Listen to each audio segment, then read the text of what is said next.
hello there, good people. Jason here from Agriculture Agroforestry. Oh my goodness. Boy, sorry about all the noise. Whew.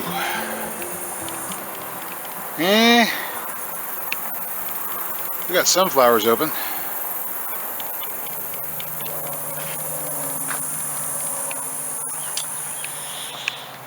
Boy, I don't think we're going to see any fruit from this fig this year. But maybe next year. It's got a more favorable position now that we got that red bud out of there. Oh, someone's shooting fireworks off earlier out there somewhere, and now I'm hearing sirens. Uh-oh. Somebody may have had an ubu. An ubu, a boo-boo. Made an error, a boo-boo. Yeah, that's it. Let's see what we got here, guys. We're going to have cannas up for sale again here very soon. If they have to go dormant, just wait until they're done growing. They come up for sale. We sell them during the winter. You can get them all the way up till spring. Shortly after spring, I have to stop selling them because, you know, then they're no good. You know, you get them in the ground before spring gets too far on. So you're going to have, it's a red mulberry there. So we got one red mulberry. I can't sell you the pecans. They're seedling. I have to graft them. This one's big enough I can graft it this year. Red bud. That's a good red bud. One red bud. Two red bud. That one's almost getting too big to ship. Local only, maybe. 3, 4 red bud. Got some really nice pecan. It's going to be ready to go pretty soon. It's 4 red bud. Remember, 4 red bud. Okay, guys.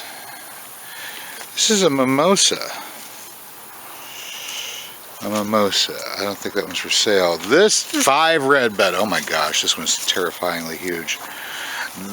This one here is a Hercules Club Prickly Ash, and it's not for sale. I'm sorry, that was for me. It's got 5 red bud, 1 maple. There we go.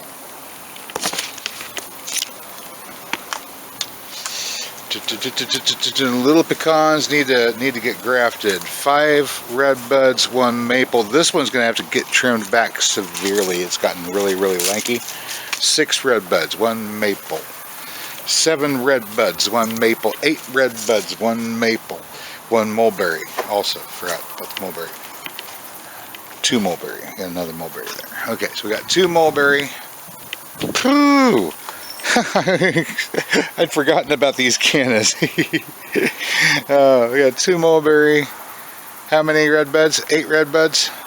2 red buds? No. 2 maples, 8 red buds, 2 mulberries. That's right. And we still have lots and lots and lots of daylilies. I had to pull the mint from the sale because, you know, hot months. But that's okay. The ones you guys didn't buy, I can start putting in the ground here pretty soon. Alright. Need to take some cuttings of that goji berry. I think I need to get a lot of goji started. Mary, bless her heart, she got some rosemary here. Rosemary just doesn't do too well here in Oklahoma. It'll carry on for a year or two, and then it will get to one of our cold winters and it'll say, nope, I've had it, I quit. Okay, so we've got 2 maples that are ready to go. We've got some more that are in the ground that need to come out, but they got to go into, I got to quarantine them first before I can send them anywhere. If they've been in a pot through till fall, then I can let them go as bare roots.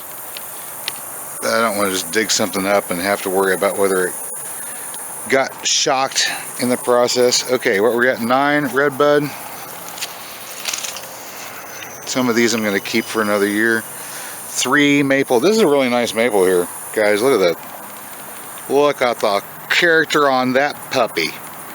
Okay, 3 maple, 9 redbud, 10 redbud. Yep, there's another maple, 4 maple. This is redbud. 11, that one can go. Oh my goodness. Hi, we're going in here. We got 11 redbuds, did I say? And 4 maples and 2, that's Morris rubra, red mulberry. I should specify because we have some black mulberry. Okay, we got 5 maple. We got a castor bean that fell over. We do have castor bean seed for sale. You want to keep your gophers out of your garden, that's good for it. This is an Elaeagnus multiflora. It's not for sale, guys. I've been trying to get these to grow from cuttings and from suckers, and this one's a sucker, and I'm going to try to get it brought up and move it to somewhere else. We were at what? What were we at? We were at 10 redbud. Let's make it a dozen redbud. Dozen redbud, 5 maple. Nope. Coming around the corner here, dozen redbud, 14 redbud, 6 maple. 14 redbud, 6 maple. 14 redbud, 6 maple, 2 red mulberry.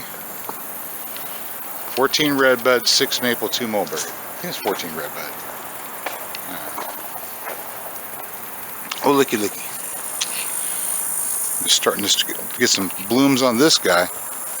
And another fig with no fruit on it this year. This is a bad year for getting fruit on figs. Also, this is a poor position for this one. Incidentally, you can see it. One of the friends of the channel does a little esoterica. Was talking about getting a substitute for rennet from ficus. This the sap from ficus can be used to curdle milk. I checked it out. It's true. You can. So if you were looking for an alternative to calf rennet to make cheese with, you can use the sap from ficus to make cheese with. Little thing, you know. And figs are easy to grow. I don't sell them because, well, they aren't a big thing here. I've got a couple trees. They survive, but they don't ever really do a whole lot. Not here anyway. That's a Syrian rue over there. Vermifuge. It's good for getting rid of internal parasites. I can't talk. Internal parasites. It's also a fodder tree for the yep, you guessed it, for the swallowtail caterpillar, and that is a swallowtail caterpillar. Well, I think this one might be an eastern, with the type that has the yellow wings, but that's a little tiny one, isn't it? Oh boy. I've been trying for how long?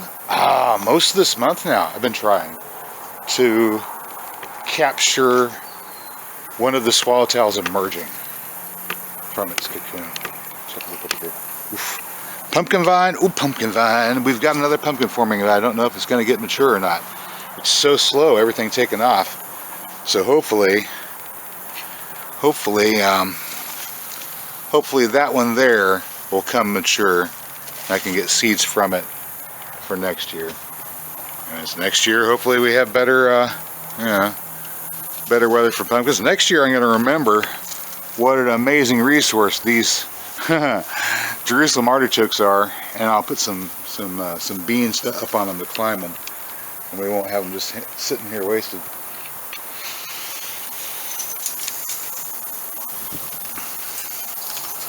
Okay. Pardon the mess. There's the duck hut. Guys, you've been watching this, been watching the ducks. I know. It's sad. Our ducks died. Heat wave. Heat wave, poor ventilation. Oh. And the sad thing is, I know it's something that happens because, I've been involved with poultry rearing before.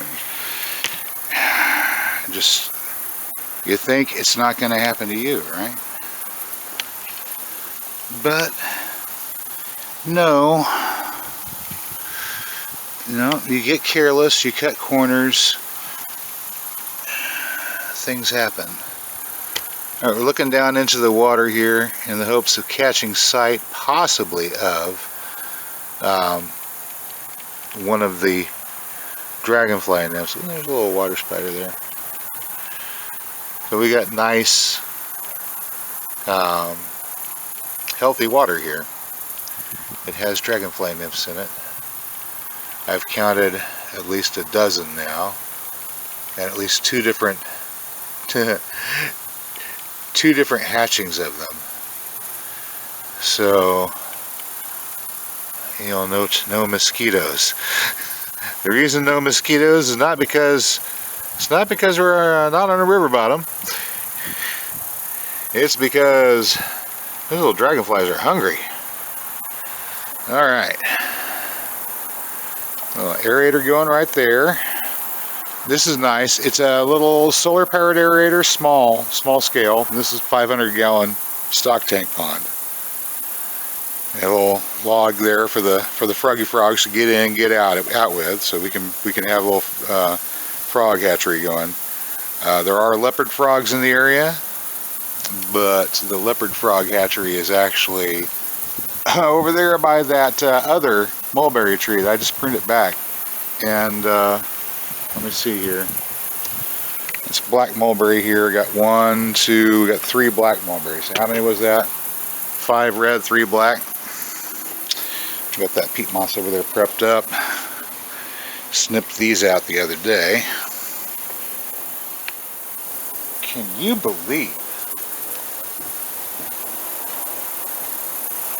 Oh, can you believe how late it is? I mean, practically no summer this year for us. Here we go. It's August almost over, but it feels like September out there. If you soak your cuttings in willow water, a willow tree growing over there, you'd make a tea out of the bark. Whenever you strip bark, you strip the bark, make the tea with the bark and the leaves, soak your cuttings in that, dry the wood, use that for charcoal. It makes very good charcoal, especially if you're using it for medicine.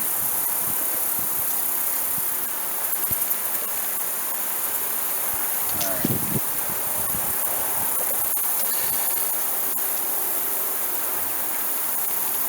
You do that,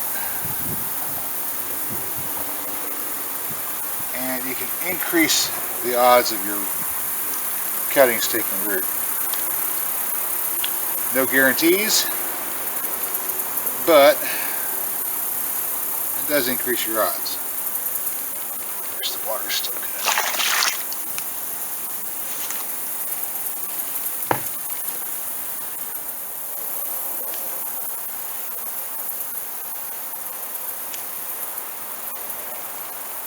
Sisyphus jujube.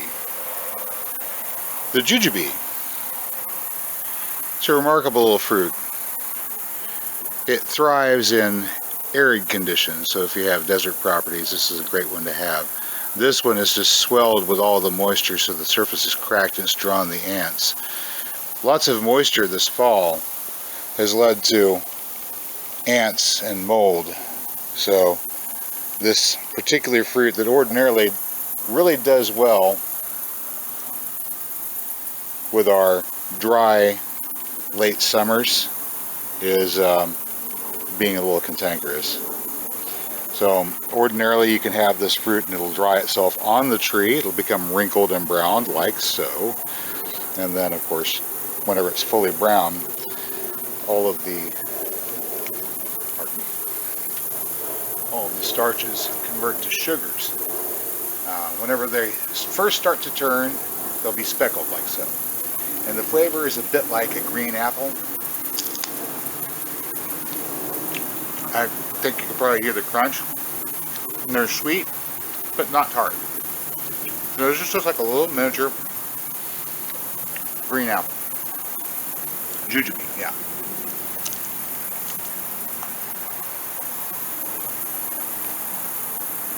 I don't have any for sale yet. I'm sorry. These ones came from Crimea.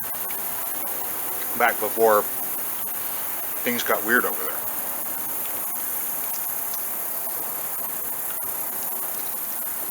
Mm-hmm.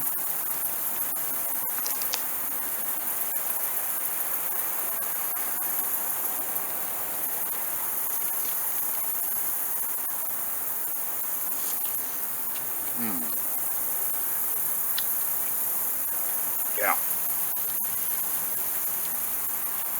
So, maybe you live somewhere that apples don't want to grow for you. Try this one out. Once they turn brown, they start wrinkling up, the flavor profile changes. And instead of tasting like an apple, they begin tasting a bit more like a sweet date.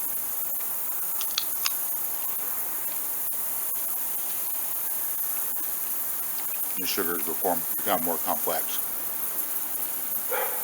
sweeter.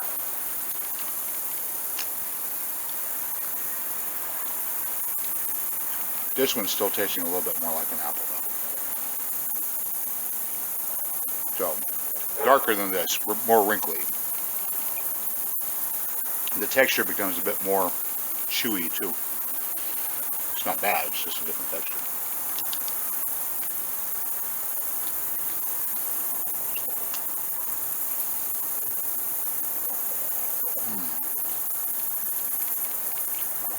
That's nice. Like a lot of other trees that reproduce through sexual reproduction, the fruit will have a mixture of genetic traits. So should these seeds germinate and grow into more jujube trees, they won't be exactly like the parent that took the fruit from. They may be similar, but they won't be exactly like. These black mulberries will all be exactly like the black mulberry tree that their cuttings were taken from. They'll be clones, exact copies, genetically speaking. So I already know what to expect of them as far as what kind of berries they produce. Yes, these black mulberries will make berries. And they're really good. And there's lots of them. And the birds love to build nests in the mulberry trees. They're excellent things to have around your house. Anyway, all that is going to be up for sale here pretty soon. I guess that's the announcement. We're getting ready, guys. We're getting ready to have trees for sale. Yay! Yay! Oh my goodness, yay. Alright. I'm going to have to bring these inside pretty soon because we're running out of warm days. And well, good people. As always, I hope you found today's video informative or entertaining. And if you did, you know what to do. I will catch you next time. Until then, get out there and get growing. And yeah, I know, I wanted to close with a hummingbird visiting some flowers, but today has been one of those days. Well, at least somebody's appreciating the nectar.